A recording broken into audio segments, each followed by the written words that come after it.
Welcome back to the Rise to the Challenge podcast. My name is Alex Burket, and I'm your host. Joining me today, she's a personal style coach for Daily Outfit and an entrepreneur. It's Allison Hamilton Rohe.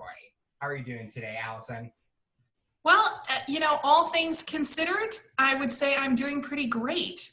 The state of the world is challenging, but I've got a roof over my head and food on my plate, and everyone's safe and healthy. So I'll take that for the win. Yes, this pandemic has definitely done a lot for me, where it's an opportunity to go out and try new things. So I'm excited to be interviewing today. I'm ready to learn about your rise to the challenge. First thing, thank you. All of our guests, as we go right to the beginning, talk about where you're from and what were you involved in growing up? Okay, so where I'm from is I can either give you the short answer or the long answer. Which do you want? Whichever one works for you. Okay. Let's do a long one. So my dad was a foreign service officer. So I was born in Brussels, Belgium. And then we moved on when I was 4 to London. So I grew up overseas. And then when I was 10, we moved to Washington, D.C., just outside of Washington, D.C. in Maryland. So I actually live in Maryland now. And so I'm sitting in Silver Spring, Maryland, but I've lived in the Netherlands. I've lived in Arizona. I've lived in California. I went to school in New York. So I think of myself as well-traveled, and we call ourselves third culture kids. When you were growing up in those other countries, did you kind of get to understand the culture or learn a lot about the cultures in those countries? Yes and no. When you're an expat, and so in other words, you're just living in a place temporarily, there's a whole ecosystem that's set up around those types of people. So I was in an American school when I was in London, but I was in a Flemish preschool when I was little. So I did speak Flemish as a little girl, and it helped me learn other languages as I was growing older. But I would say that primarily my experience was as an observer and being other in a culture that was not mine. Being in those temporary houses or in that country temporary, what were you able to get involved in and what were you passionate about at a young age? I love that question. I haven't thought about this in a really long time. Well, I have to say, number one, when I was growing up, has to have been my Barbies. Honestly, I did a lot of playing with Barbies and also made my own paper dolls. And I was also really into horse riding while I was in England. It was beautiful to ride there, and really enjoyed that, and took that up again when we lived in the Netherlands. So that was a nice dovetail back. Were you hoping to have a horse of your own in the future, or was it just... No way. No. Way too much work. Did you have any motivations or inspirations growing up? I think it was really all about being creative and, exploring my own sense of right and wrong. I've always been very outspoken and confident as a child. And so I would say in terms of passion, it was really pursuing that creativity. Has that creativity shown throughout your experiences, learning more and more about all the different types of stuff that you do? Absolutely. It's what led me to get into being a personal style coach. And for a while, I wanted to be a screenwriter as well. So I wrote 2 scripts before I realized that I actually don't like writing scripts. So, it's always been about visual storytelling for me. And that's what comes through when I realized I wanted to start my styling business. That's what it's always been about. It's about making sure that people understand who you are and you're authentic and true to yourself from the jump. When did you finally get back to the United States and were staying in the United say that. What age were you, would you say? I was 10. And then we went back to after I got married and had my kids, then we moved back. Both my husband and I are third culture kids. His dad was Air Force. So we gave that experience back to our children. When you were growing up, a lot of people have that dream job that they wanted. What was that dream job for you? You know, I thought I wanted to be an actress. I think so.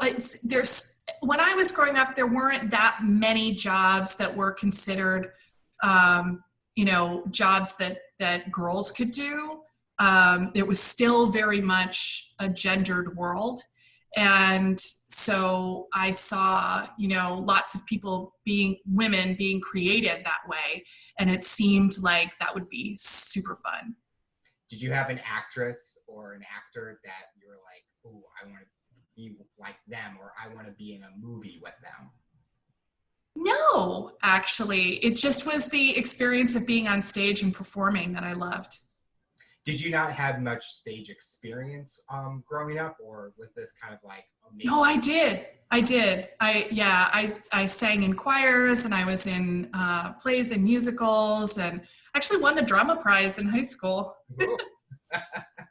For someone that maybe is going through or went through the similar situation where you were traveling a lot, what kind of tips or advice would you give them to show them that everything will be fine? You just got to find who you are as a person and find something that you're passionate about while going through those different changes. Yeah, I think it's all about being gentle with yourself and realizing that, moving is one of the 5 biggest stressors. So when you're in crisis or you're having one of those stressors, and marriage is one of them too. I mean, it can be a happy thing. You go into your lizard brain. And so you're not thinking clearly. You're just all about survival at first. And even if it's not really true that you're all about survival, like, I had a home and I had, everything was fine. It still takes 6 to 9 months before you can kind of relax and know your way around and feel quote unquote normal. But that's also a period of change and growth. So it's, when you get through, it's like a butterfly. When you get through, it's a beautiful thing, and then you can fly. I think definitely that you talked about kind of getting comfortable. Definitely with like growing up, I was always living with my parents and living with family, and making that transition to living by myself where I'm in my own house. It's kind of like, oh, wow, everything's different. It's very quiet. I gotta keep myself doing something because usually at home, families are moving around. You got pets going, but it took me, like you said, a few months to kind of think, okay, this is my life now, and getting normal. Yes. Still learning about things that are going on in my area, but it's kind of like, wow, like you kind of can do this. I think it's just one of those things that you build your self-confidence in a way. Yeah, and it's a muscle that, some people flex a lot. And my family certainly encouraged that. And it's for some people, they never leave their hometown. And to me, there's no judgment either way. It's just whatever makes you happy, and where your opportunities lie. But I do think that it's like that 6 to 9 months before you get out of survival mode. And then it takes about 2 years to truly explore your area and feel like you know it. Yeah. I wish I could say that, but I still can't say that with my area. But then you get to explore it, and that can be really fun.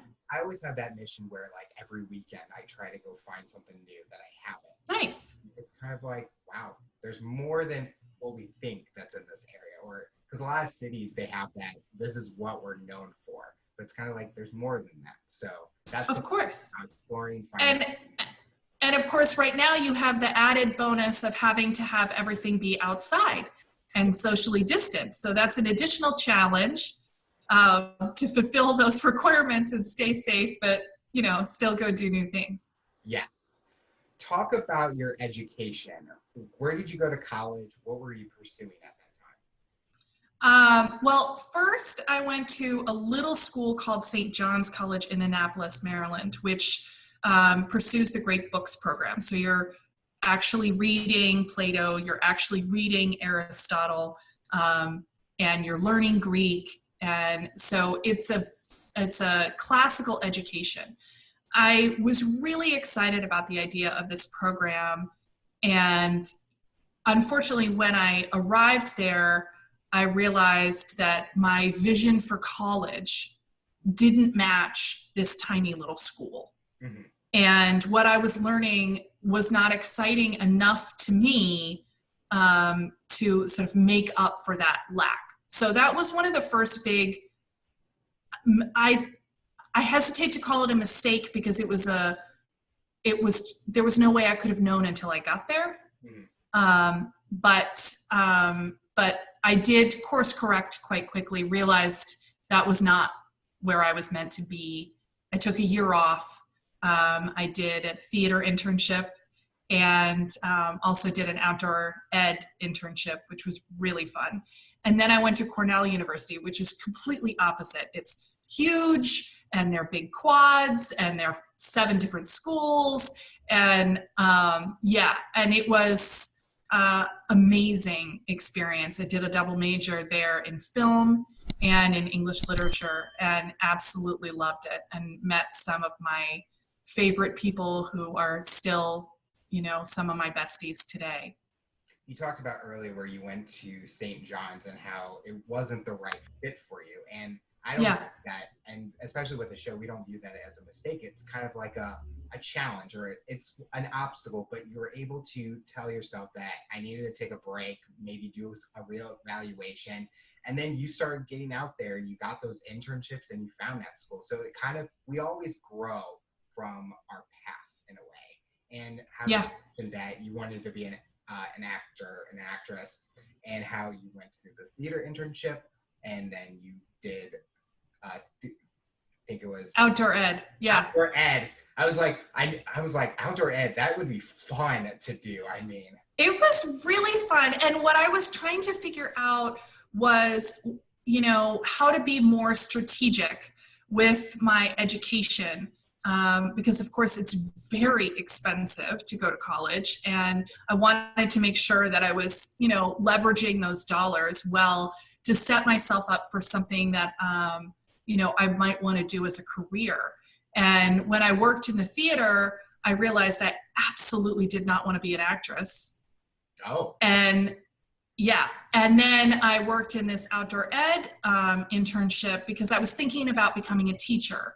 And it was sort of as close as I could get to the classroom experience. Plus, I got to learn how to kayak and mountain climb and do all these cool things. So it was a really wonderful year of exploration and set me up well to be rigorous in my studies once I got to Cornell. Would you say college was an area where it helped you find what that passion was, where you kind of, before you went to college, you had an idea of what you wanted to do, but when you actually were starting to learn things, you're kind of like, this might not be the direction I want to go in? Well, now I realize that it's sort of always been about storytelling for me. And, that desire to be an actress, studying film, studying literature. And now as a personal style coach, it's really just all about being creative, being visual, appreciating the semiotics of color or cut or whatever. I mean, I think there's meaning there and beauty. And so I see the through line now, but I would never in a million years have been able to tell you when I was at Cornell that this is what I would be doing at my age. No way. What brought you to Cornell? Was there something that stuck out to you? Because we know, like, for me and maybe others, we think of Ivy League school when it comes to Cornell. And so what brought you to that school? Well, as I said, I was being very strategic. So I tried out these 2 different internships. And I was also a rower. I had done that in high school at a very high level. And I wanted to continue that at a high level. So Cornell has, at that time, it was #2 in the nation, or #3, I think. So I was really interested in being in that program. I was really interested in studying film. It was the only place where I could do both at the level I wanted to do it at. And the English literature department is also one of the best in the country. So it really was all about the content. And then that vision, you know, of college with the quad and the big trees and the beautiful buildings. And it really fit my ideal of what I wanted. What's the biggest thing you learned about yourself during your time in college?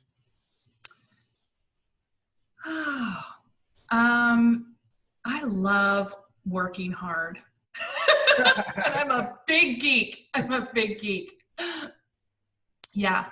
But at the same time, I was doing this double major. I injured myself. I had to stop rowing. That was very hard. And I realized I needed balance. And I needed to spend more time with other people and have friends, and I couldn't just work.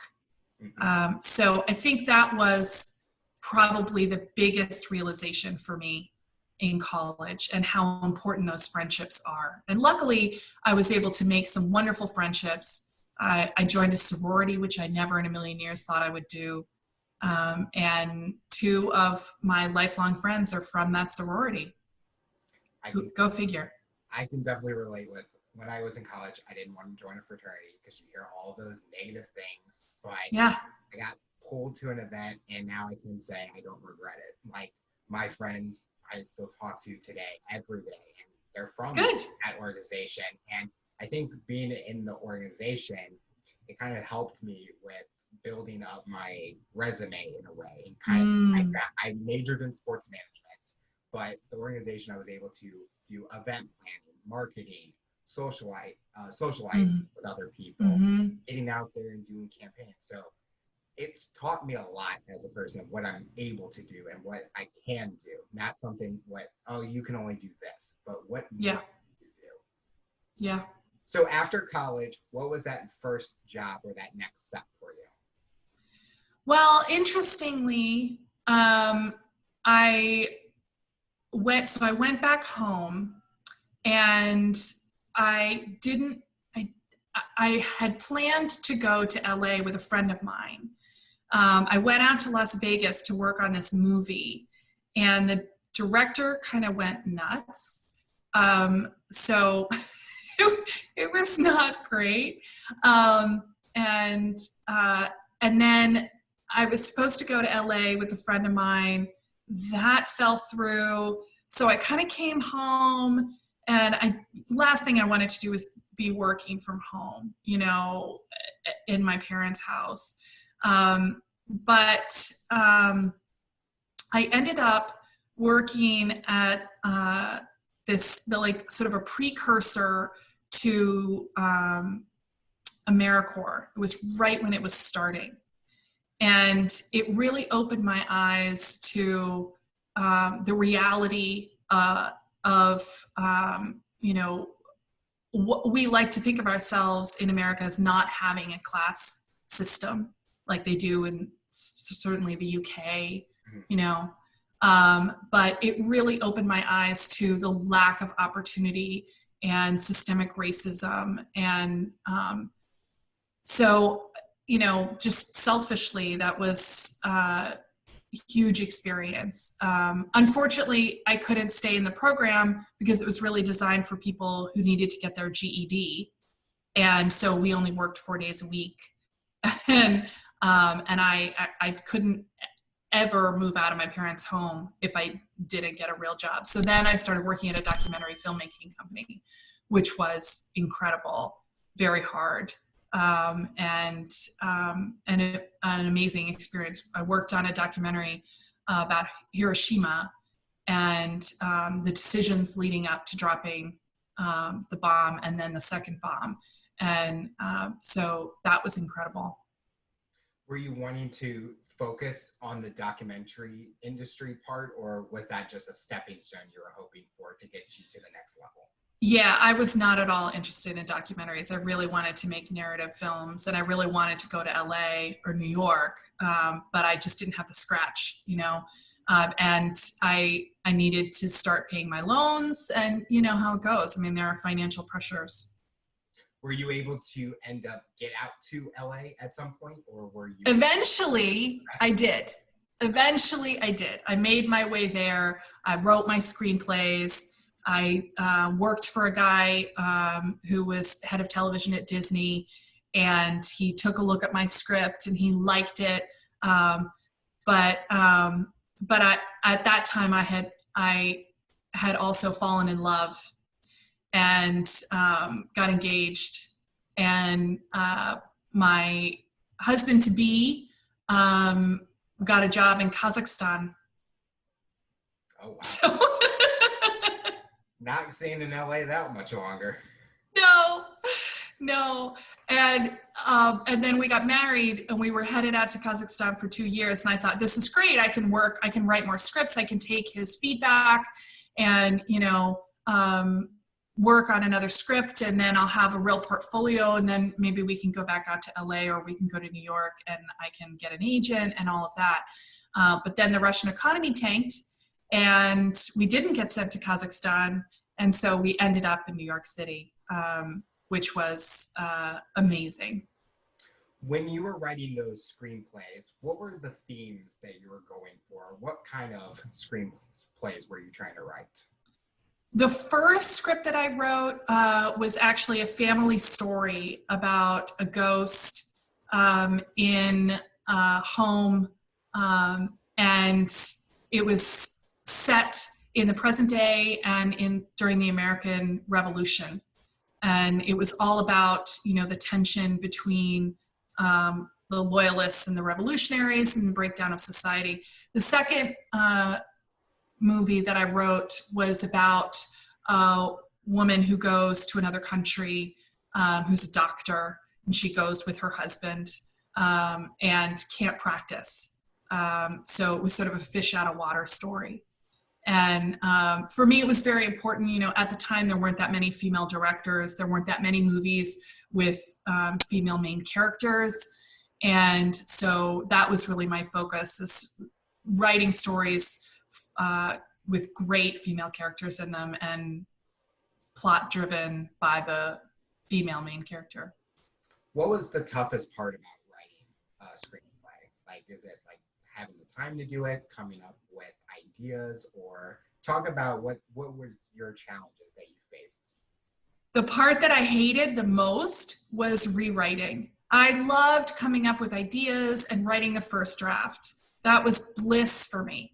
But then having to go back and really punch it out in terms of the plot structure that Hollywood likes. And there's a very specific structure to the way screenplays are, and the denouement happens on page whatever. I can't even remember now. But I hated that part.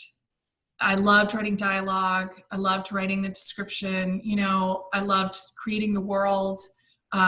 But hewing to those rules, I found awful. Has any of your screenplays gone into production, or are they still all? No, they never have. I got to the point when I had sort of written my second script. When I was in New York, I was in a writing group, and we were all very serious. And I just realized that I hated the process. And the way that you make your money when you're a screenwriter is in rewrites. Mm-hmm. Very rarely do screenwriters actually get their big deal where they sell their script and then it's made into a movie. Mostly it's in rewriting work. And so I realized this is not a career for me. When you were faced with love and then your career, was that hard to make that decision where you possibly were going to another country, but maybe I could have had something still in LA? No, the universe showed me very clearly I needed to leave LA. And my company went out of business. Oh. My roommate got really sick and had to go to the hospital. So it was like all roads ended. And, I think that I had faith that I could make it work. It was a temporary assignment and it was a huge adventure. And it was a dream come true for my husband to go and live and work in a Russian-speaking country.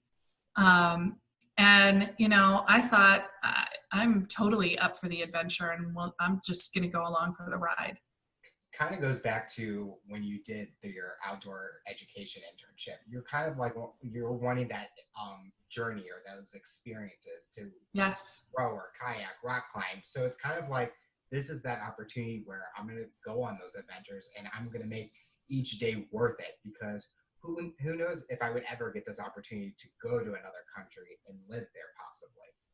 Yeah, I've never made it to Kazakhstan. Is it on your bucket list, I guess? No. Well, not right now. We can't go anywhere. So. No, we can't. We're not allowed to go anywhere.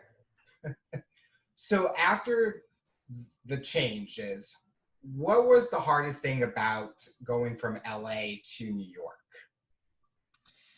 So New York is a very expensive city. And I really had to be practical there and just get a job.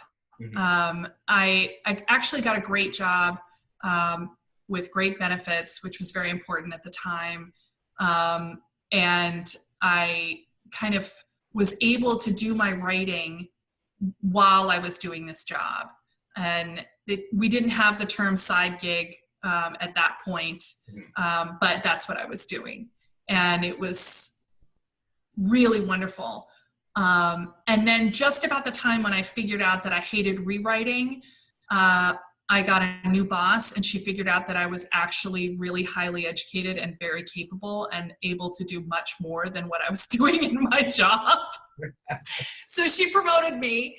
And so it all kind of worked out. And then I ended up having this corporate career where I was very, very, good at the functions of my job, but I wasn't that interested in the content of my job. So it went completely flipped, right? So before I had been totally focused on the content and not so much about the practicality. And then I became very practical and didn't have the content.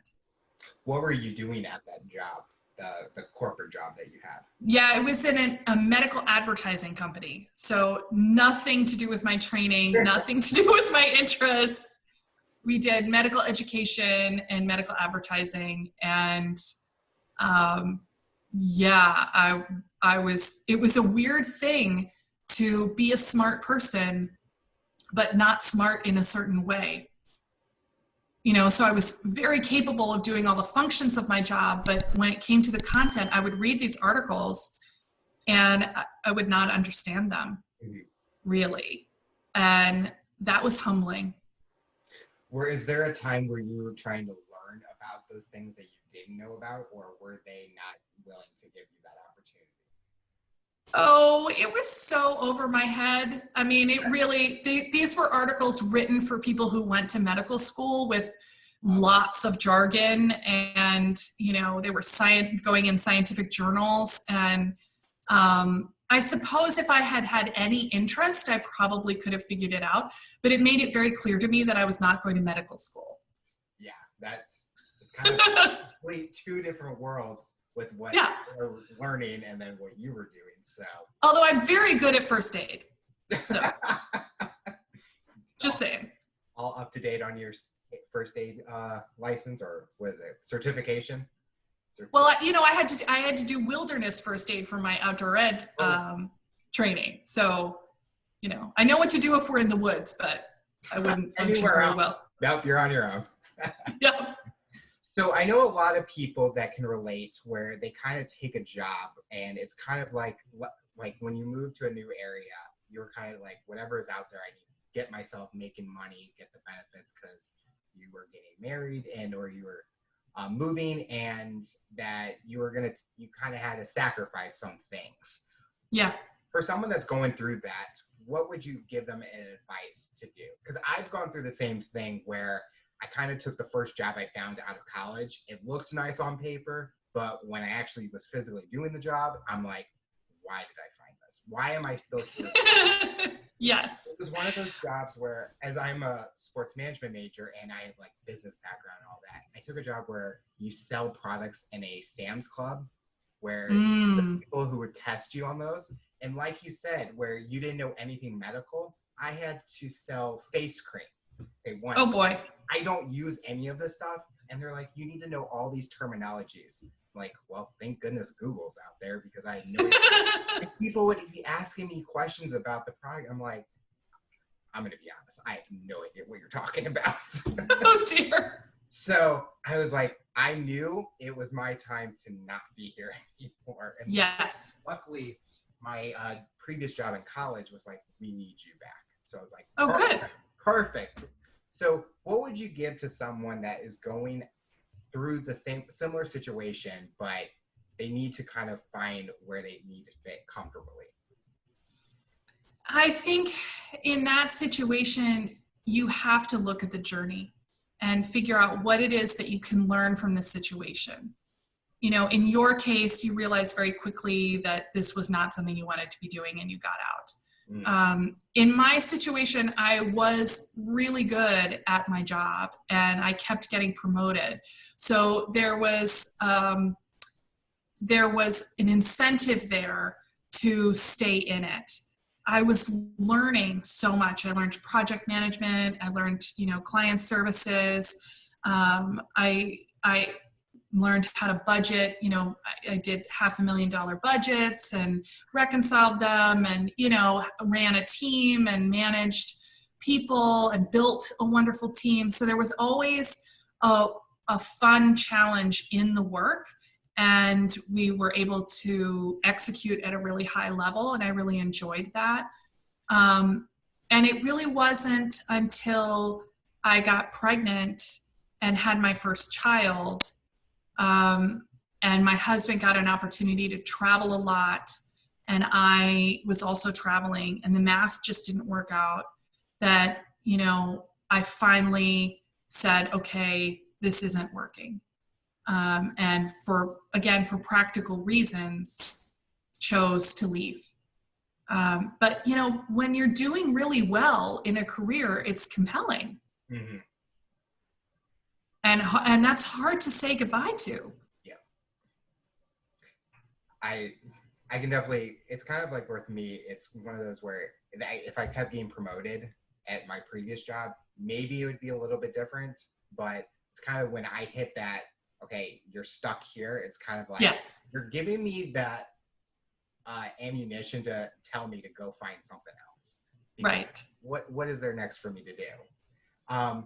When you were leading a team, what were you trying to do to be a great leader for them, besides just having that title?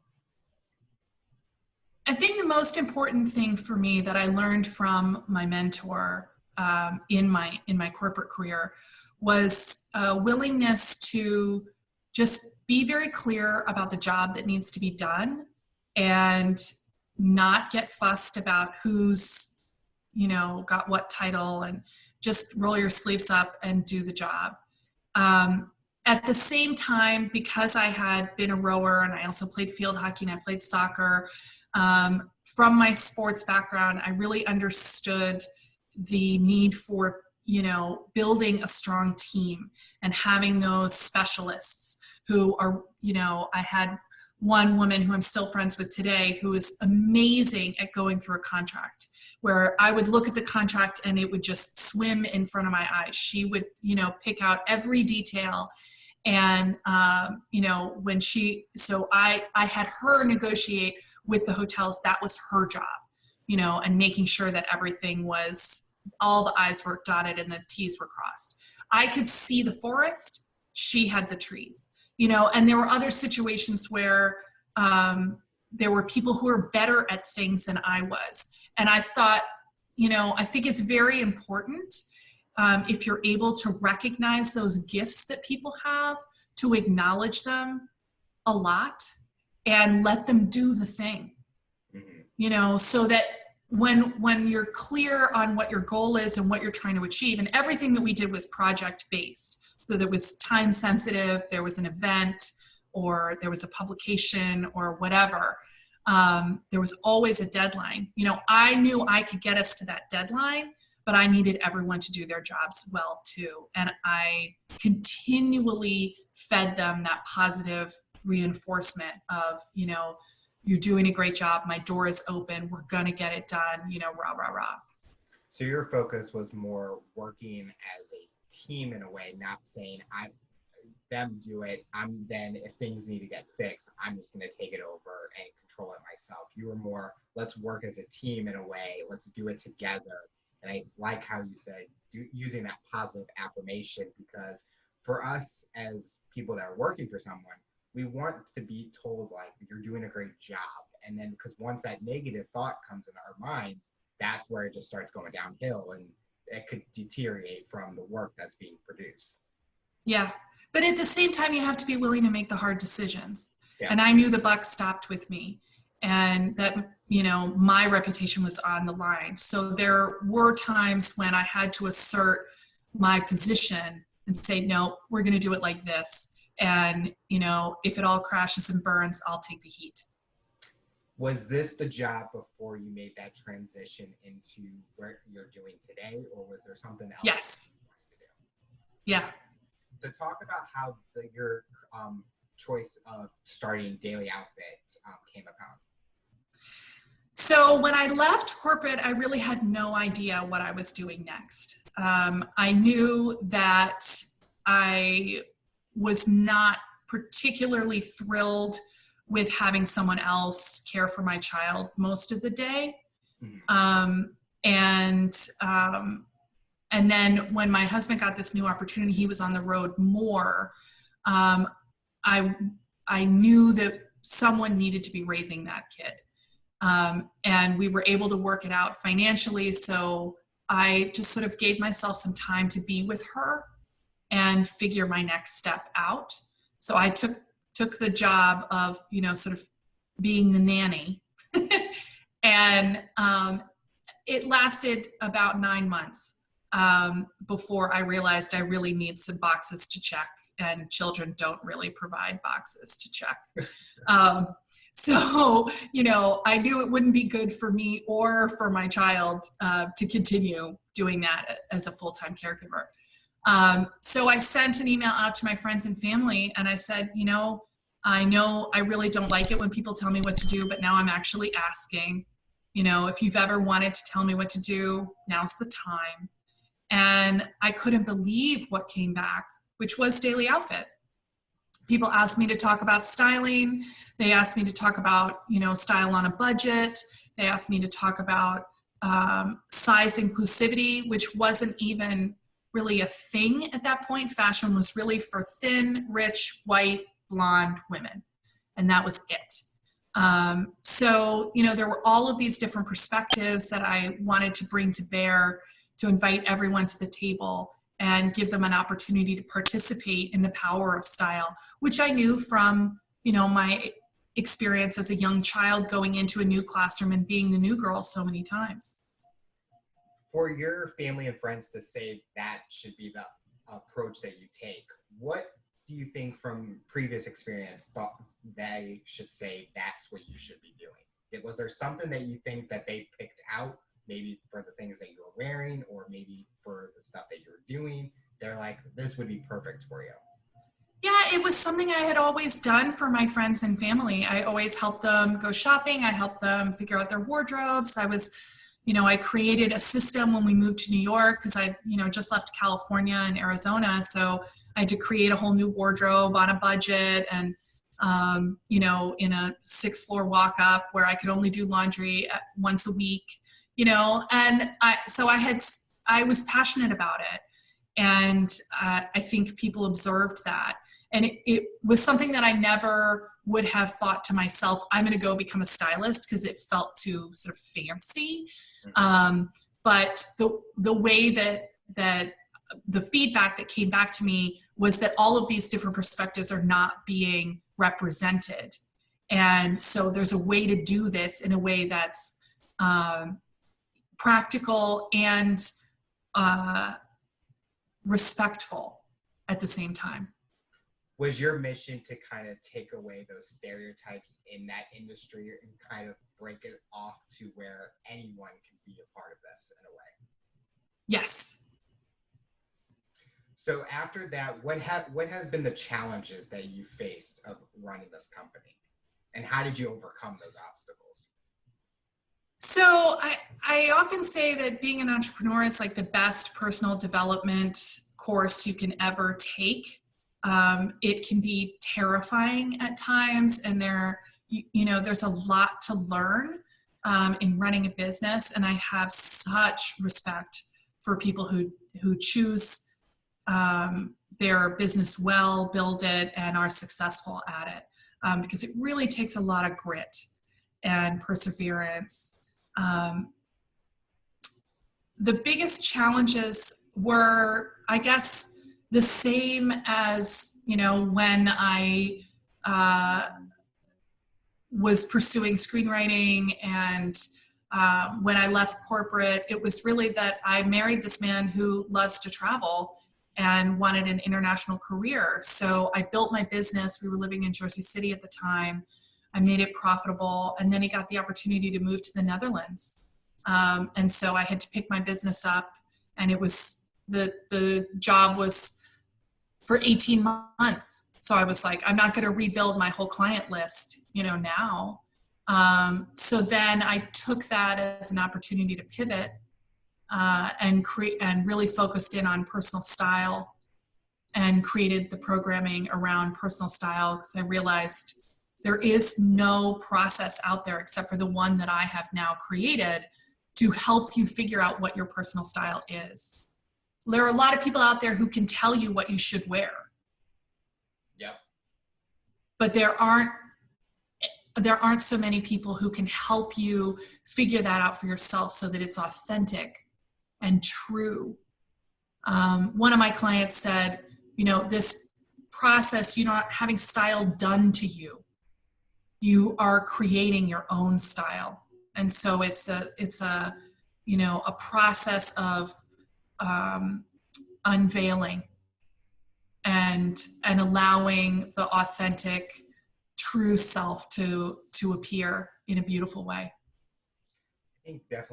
I think with some people that do the styling, they kind of it's more like surface, like, oh, you need to wear this, you need to wear that. It sounds like you go really more deep and try to really showcase that this person, what they can do, and the different opportunities and what they can wear, and more about the person than just what they look like. As you can tell, I have great style. It's working for you. And it is what it is. We start with what flatters you. And for women, that can be very confusing. There's a lot that they don't necessarily know about, and it's all just data. It's your coloring, it's your hair type, it's your face shape. And, I think for men, there's a much smaller box of sort of what's okay and what's not okay. And it's very clear from situation to situation. But women have different bodies, and they have different coloring, and there are a lot more data points that go into it. So I just tell them and show them what the data points are so that they can clear away that confusion, and then start to figure out, okay, now I know what colors I can wear. I know what shapes I can wear. Now, how do I want to dress? What makes me feel good? And what's on mission for me? Talk about the process on taking on a client. What does that look like for you? I think because it is such a personal process, most people come to me through a speaking engagement or a referral or meeting up, in networking. Obviously, that's all online right now. But there really has to be a personal connection. And for many of my clients, they've been looking for someone like me for a long time and haven't found it because of that experience of many fashion people being all about the surface. And, you know, really wanting to find someone who will take the time to help them elucidate what makes them feel good and look good at the same time. You talked about you do speaking engagements. How is that different than doing like a one-on-one with a client? I talk about my philosophy. I talk about the science behind it. I explain my formula for personal style. So it gives people a view into this different approach that I have. And it allows them to hear about it in a way that is free, you know, where they don't necessarily have to have made the choice or realize that this is something that they wanted. And then they come to, you know, a webinar or a networking event where I'm speaking, and they're like, oh, wow, that sounds really fun, you know, and it becomes a personal development journey that has a really concrete and beautiful result. Do you have some people where they're kind of hesitant on the process, or they're kind of like, I don't know what I'm getting myself into, but then as you're able to tell them about your philosophies and stuff, they kind of like, oh, this is exactly the opposite of what I was thinking it was going to be? No, I think my talk is pretty clear, and I invite people to book a one-on-one with me afterwards, and we start with their style challenge and what's really getting in their way. And then I give them tips and tricks about that. And sometimes in that conversation, you know, we realize that they don't need to work with me. Mm-hmm. No, not everyone needs to do the deep work. Sometimes it's just realizing, oh, you know, I wasn't wearing a third piece, and so now I need to start adding jackets to my outfits, or a scarf or a jewelry or something to make it more polished. And that's, you know, easy, and they go on along their way. But for some people, there's a lot of hurt and shame with this experience of style and looking good. And, you know, women are judged very harshly for this. And so I think for people who need to do the deep work and want to do the deep work, they realize that they're safe with me, and I'm going to be kind and support them throughout. And that it's, you know, fun, and it's a cool, clear process that they can follow. Engineers love it. So what does the future look like for you professionally and personally? What are your next goals that you want to accomplish? Oh, Alex, I wish I knew. I have to be honest with you, COVID has kind of thrown me for a loop, you know, and it's been tough. I have a book that I've written, and my big goal for this year was to publish it. But, you know, most people are walking around in their sweatpants, and they're not, you know, really needing to figure out, you know, well, I mean, I think they do. I think that it's important to look and feel good on a daily basis. And that there's power behind that and science behind that. But I think for a lot of people, this is the top of Maslow's hierarchy of needs. And right now, many people are dealing with the bottom. You know, they're just dealing with security and food and having a roof over their heads, and, you know, the anxiety that goes around with just not knowing what's going to happen. It's crazy to think like everyone's wardrobe has completely changed. Like, I know before I was wearing nice polo shirts, khaki pants, khaki shorts, black pants, jeans. Yep. Now work attire is an athletic shirt, shorts, and sandals right now. So, exactly. Like, just imagine it transforming into that. But you kind of brought up a great point where maybe some people don't know what their next goals are, and they're just maybe trying to find what is next for them. And I think that's a great thing about this show is we all have those different stories, and we don't know what is next, especially during these times, but we know that we're going to head into a direction that we'll want to go to eventually. Yeah. Well, I can tell you what I'm hoping. I'm hoping that all of this working from home for the people who are lucky enough to have those jobs and be able to do that opens up a third way. Because, for a long time, our work structure has not been compatible with life. It's in the United States, people work really hard. There's a lot of FaceTime. There's a lot of hours. It's not compatible with, caring for children or elderly parents or, anyone who needs care. I have a disabled brother. And, I think that there's a third way that's going to open. And we're seeing all of the cracks in our society and examining, it's like there's been a huge spotlight on all the things that we haven't paid attention to in our relentless pursuit of our goals. And so what I'm hoping is that for style, for example, there's going to be a new way of being that isn't about being suited up and having the stilettos on, but isn't about sweatpants and t-shirts either. The people are going to get sick of that. And there's going to be a third way of being comfortable in your own skin. And that's what I do. You talked about you're writing a book. Is this kind of a way that you kind of found another way of writing? Like before you were doing screenplays and writing that. But now this is a different territory, but you're still getting that joy in writing about something. Yeah. And I do blog also every other week. So I've kept up a very consistent writing practice, and that's how I wrote the book. It was actually remarkably easy. You're just already an expert at writing stuff.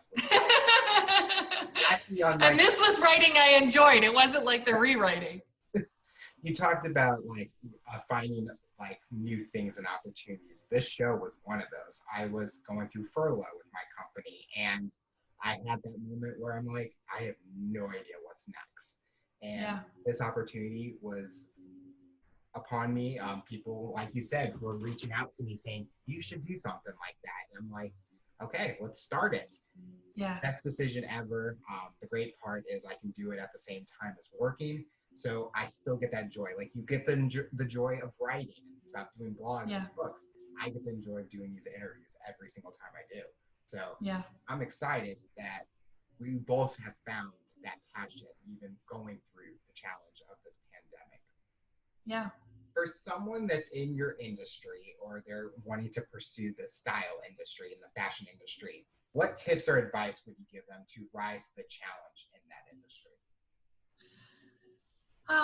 That's an excellent question. And I think it is very, very hard right now. I built my own business and created my own process and lead my clients through a very specific journey.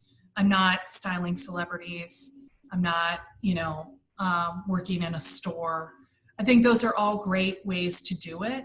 And I think that if you have the passion and the drive, to build a business, that's wonderful.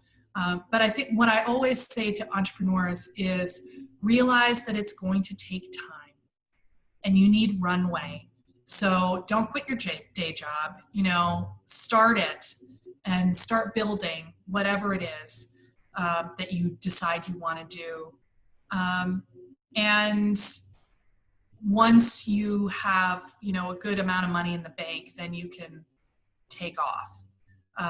But you really need that runway because, most businesses fail because they're not profitable in the first year. But if you know you're not going to be profitable in the first year, then you can navigate around that with some planning. Based on your experience and your journey, for someone that's listening to this interview, what tips or advice would you give them to rise to their challenge, to overcome obstacles and accomplish their goals? For me, it's always been about trusting that it's going to work out and being willing to take that leap, to, listen to my body when I'm excited about something and there's a new adventure on the horizon, that I can open that door and step through it and I'm going to figure it out on the other side. I think understanding what your boundaries are and what it is that brings you joy. You know, for someone else, that may sound terrifying and not like anything that they would ever want to do. You have to trust yourself and really try to become self-aware, what it is that you like, what it is that you don't like, you know, what your boundaries are, and what brings you joy. And I think that will lead you through. It certainly has for me. Well, Allison, I want to thank you so much for coming on the show and giving us your rise to the challenge and talk about your journey. We definitely have learned a lot about you, and we are so excited to see what the future looks like for you and your business. Thank you. I appreciate it, Alex.